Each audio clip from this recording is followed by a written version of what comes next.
a dedicar mi canto a un lugar de Michoacán,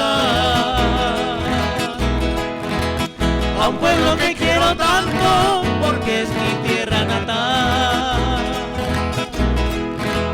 Les contaré muchas cosas de Zacán, que es mi pueblito. Tiene mujeres hermosas y un tradicional cerrito. Ay, mi pueblito lindo, mi Zacán querido, yo nunca te olvido. Ay, cuánto ojito de agua y lindas muchachas cantando pireguas.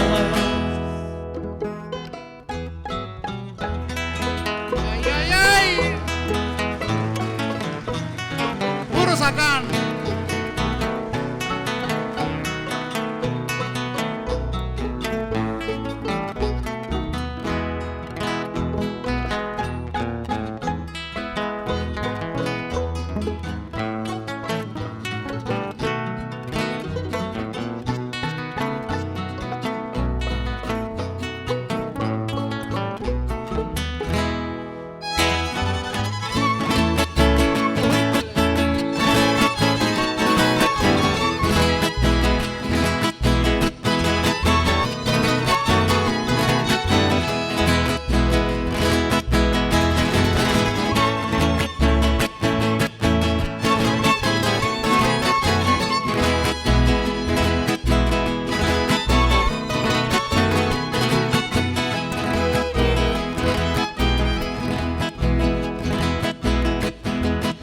Sacan un lugarcito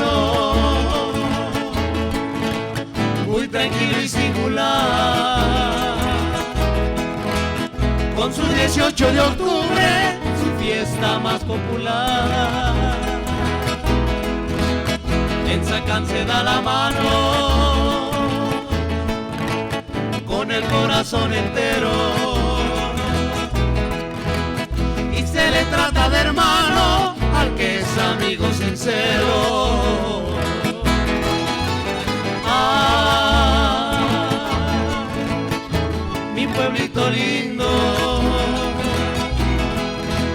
mi Zacán querido, yo nunca te olvido. Ah, cuánto ojito de